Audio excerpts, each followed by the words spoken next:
kifaayaan dubrummaa qabdi. Sadaffaa irratti yeroo dubrummaa keessirraa fudhatan dhukkubee kifaayaa uffata gaggabaaboo YouTube irratti oritti hin dhufinii godhattee hin dhufinii eenyu jaalala gaafatee jaa amma beekamaadha ka jaalala gaafate kilooroksii faa dhuguuf kaatee amma matbaqa seente waan meeqa hojjettee aakhimuu hunda dheeyxee akkasittiin rabbumaan nageessennaan akkasitti jaalala jalaa qeebalee.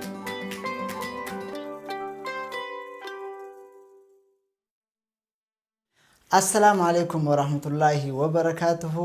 Hordoftoota keenya qaalee fi gaggaarii bakkuma jirtanitti salaam isinii jecha. Egaa arraan tana wanni dhufneef gaafiif deebii keessan isiniif deebisuudhaaf dhufne naaf kifaanis qophooyne isiniif dhufnee jirra.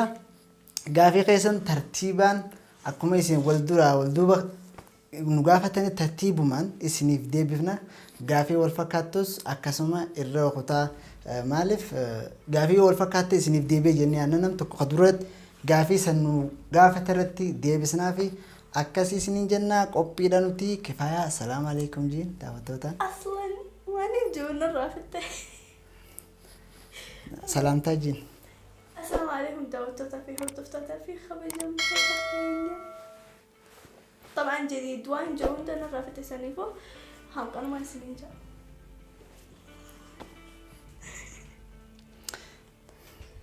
Egaa qophiin gaafiidha ni jalqabama amma kifaayaan sosodaattee jirti na fakkaatti. Sosodaa akkasa qofalchisaame. Ammaan tana jalqabuuf deemna gaafii keenya eenyurraa jalqabnoo jettan nama tokkoffaa gaafate gaafii maqaan Aminaa Husseeni.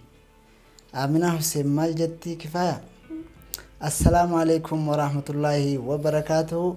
Gaafiin kiyya jadiid iddoo dhaloota keetii maqaa kee guutuu akkasuma biyya ormaa orga dhuftee waggaa meeqaa kifaayaan hoo biyyatti iddoo dhaloota isii hoo eessaa akka Yemeni dhalatte hin beeka garuu biyya abbaa isii gaafadhee akkanaaf deebiftu abdii qabaa jette. Egaa gaafiin isii biyya dhaloota kiyyaa na gaafattee biyya dhaloota kiyyaa aanaa Qarsaatii. Araddaa Bululoo Nagaatti bakka jedhamtutti daladhe ka amma jiru Yemeniin jira jechuudha. Kifaayaan akkamiin dhalatte si beekti? Haadha abbaan kee Yemeniidha moo eessa dhalatte? Asuma dhalattee Aminaa teenya gaafiin kee si deebi'ee na fakkaata. Akkasuma ati dhuguma Yemen dhalatte? Aywa. Akkasii ma beeku gaafadhe dhiifama. Gaafii lammaffaadha Muktaar Inda Qadir. Maal jee assalaamu alaikum maashaallah walirraa umrii isin haa dheeressu waliin umrii isin haa dheeressu jee gaafiin kiyya kamii akkamii wal bartanii tokkoffaa lammaffaan dura eenyutu jaalala gaafatee jaa onamaa beekamaadha ka jaalala gaafate. Kilooroksii faa dhuguuf kaatee amma matbaqa seente waan meeqa hojjettee aakhimuu hunda dheeyxee akkasittiin rabbumaan nageessennaan akkasitti jaalala jalaa qeebalee kanaafuu. Aywa ammas fitti daawwattoota keenya. Aywa halas dhumate. Kijibaa. Keef kijibaa. Allah aleek.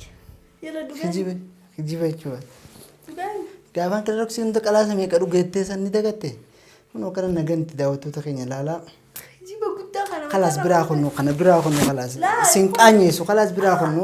Mana qaanyeessite laa wallah dhugaa hin. Dhugaa moo? Dhugaan himamtee bar. Dhugaan tanuma jirtu tana. Yoo kana naatu hin. Dhugaan jirtu tanuma. Chitiit. Gaafiin sadaffaadha bira kunni khalaas. Waana maa jawaab takkaawwan khalaas gadi takkaawwan deemu. Tamam akkasii. Gaafiin sadaffaadha Muktaar Tube. Muktaar kifaan ganama maanu cinqitii jaa? Nattola. Maaliif? Isaan cinquu nattola. Waan cinqituuf sani maqaa sababni inni jee? Nattola yaani akkanuma ulaada deemu Muktaar yaani nama aarsu takkaan Muktaar fa'a. Gaafiin sadaffaadha Samiraa Tube. Akki jettu assalaamu alaikum warahmatullahi wabarakaatu.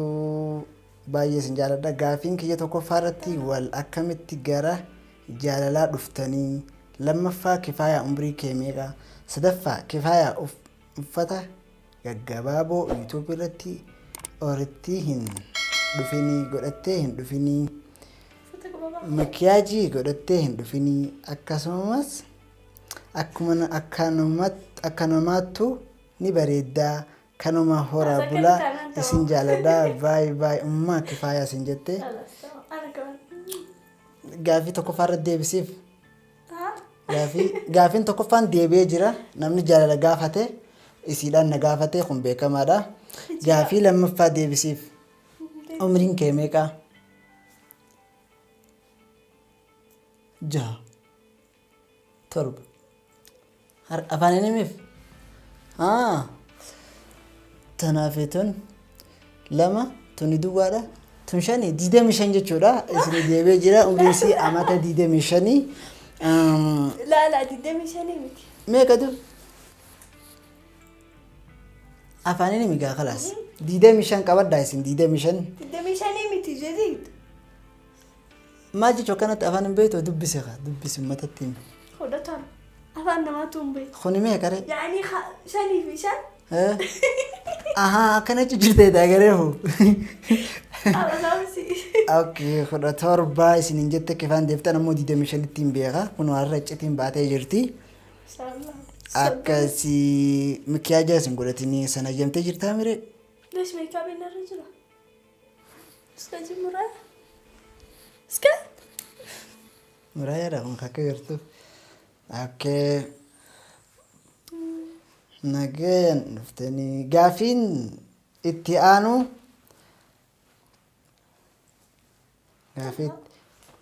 gaafiin itti aanu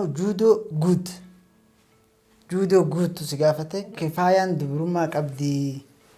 Gaafa fuutu yoo qabaatte maaf akkas dura jaalallee qabattu shakkitaa piraankii mucaa wahii wajjin sirratti hojjete sana.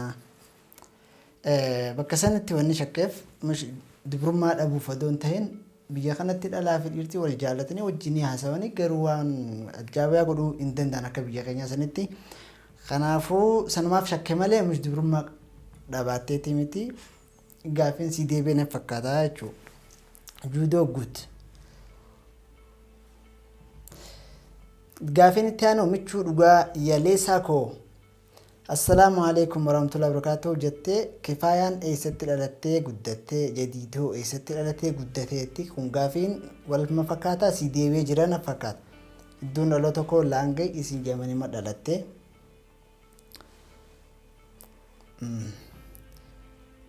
Rooba entertainment channel. Hundinuu gaafuma wal fakkaatu rooba gaafiin umriin isii siif himtee jirti. Okay. Gaafiin itti aanu maal jaa? Namuma tokko nu gaafate Maakidaa Abiyyaa gaafii tokkoffaa irratti kifaayaa qaama kee keessaa bakka kam sirritti jaalattaa? Lamaa jahu. Kifaayaan qaama kee keessaa na gaafatan. Qaama kee keessaa bakka kam sirritti jaalattii? Deebi'ee qaama kifaa keessaa eessa baay'iftee jaalattaa? Kun gaafii naaf dhiyaate kaduraasiif. Kaya jalan afaan isaan maaliif yoo jettan tolchee yaata. Nyaata nyaaduu ni fakkaata. Wanuma bira sababsattee. Okay, ani gaafiin kiyya kifaaya qaama sii keessaa eessa hedduu jaalattaa nan jaani. Hidhii siitiin jaaladha. Shuflaatu naannoo hin deebisin. Maaliif ni dhungadhaa? Dhiifamaa akkasi gaafiin isii deebi'ee na fakkaata. Okay, gaafiin itti aanu Ayyuunii Ooroo.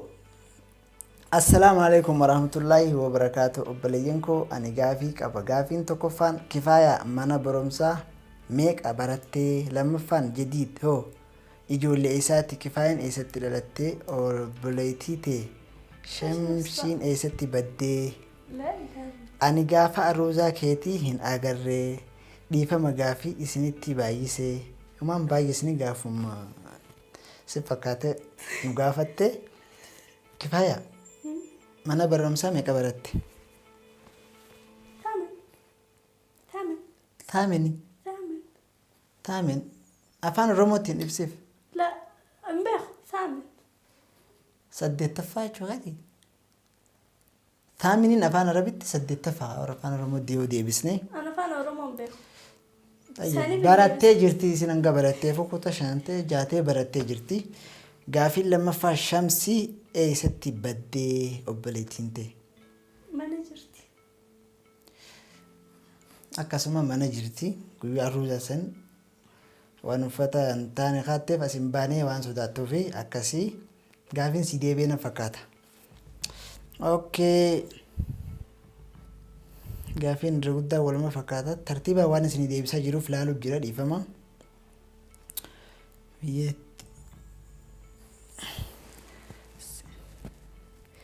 Atiyaab Arrahaab Arabiin jira kun. Assalaamu alaikum warahmatullaahi wabarakaatuhu. Sii fi kifaayaan biyyatti Harargee taa'ee walitti dhiyaatan moo adaan fagoodhaa anaan yookaan godina keessan lammaffaa biyyatti galuu yaada qabdanii kifaaya waliin yoo galtan ta'e kifaayaan haati isii as jirti akkamitti galti kanuma gaafiin kiyyaasiin naafeetiin mani gallara walii galleemi uummata isii dhiiftee deemuu yaada qabda. لا يونين قال لي نوجي نفتي عادي وانجروتي يو قناتي دي Naafe kifaayaan biyyatti biyyaadhasiitiin fagoodha. Adda fagoo isin argiltaan argee baati akkas gaafiin si deebi'ee na fakkaata. اهم شيء هرجع Oromoo. Okay. Raammatee Wallaggaa gaafiin itti aanu Raammatee Wallaggaati. Assalaamu alaikum warahmatullahi wabarakatuh. Enda kifaayaa galatoomaa carraa nuu kennuu keessaniif gaafiin kiyya isin keessaa eenyutu dafee aaraa? Lammaffaa isin keessaa eenyutu obsa qabaa? Sadaffaa isin keessaa eenyutu hirriiba jaalataa? Afraffaa biyya galuu barbaaddu moo Yaman jiraachuu feetan? Shanaffaa kifaayaadhaan mataa kee yookaan rifeensa kee gadi buusii hidhadhu jedhiin. Ja'affaa ilmoo meeqa godhachuu barbaadda? Gaafiin kiyya kanumaa jetti. Tokkoffaa irratti isin keessaa eenyutu dafee aara? انا Deebiin deebi'ee jira. Isin keessaa eenyutu obsa qaba? إيسا انا قصدي Qalaas gaafiin kanuma duraa sanii انا gaafiin kanuma duraa sanii كايتو الرئيسة خمسة أبواب waan fedhe yoo ta'u جديد خجبنا silaabsa qabaattin aartu tokkoffaa takka ji. Lammaffaa irratti arrabni haqa dubbata tanuma duraa sanii jechiini.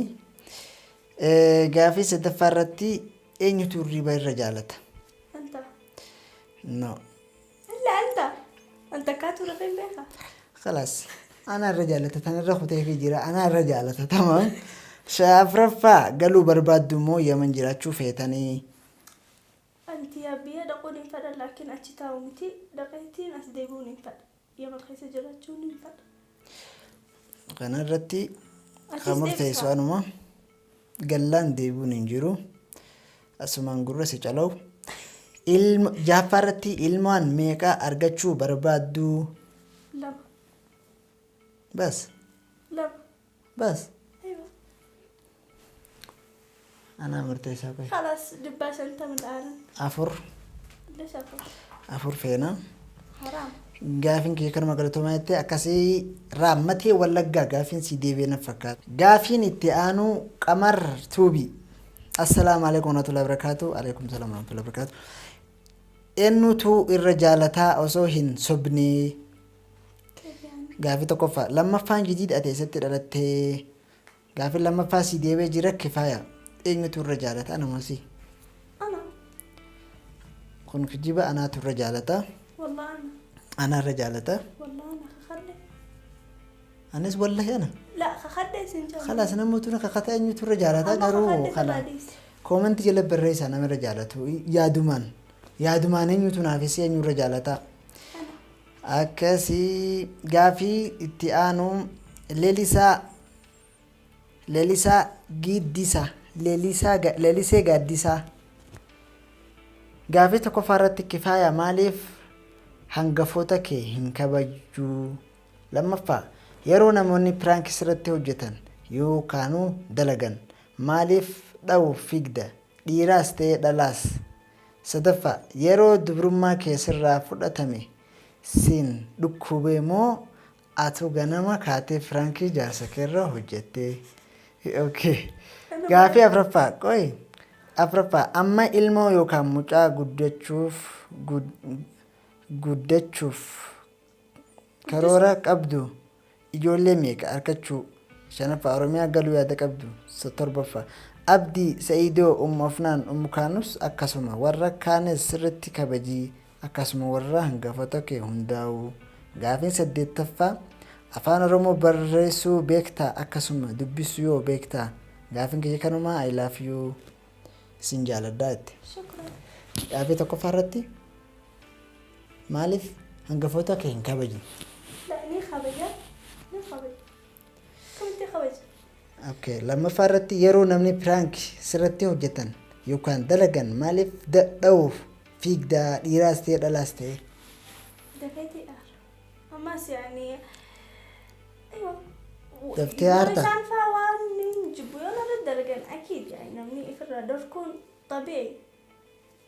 Sanumaaf. Ammas amala. Okay. Sadaffaa irratti yeroo dubrummaa kee sirraa fudhatan si dhukkubee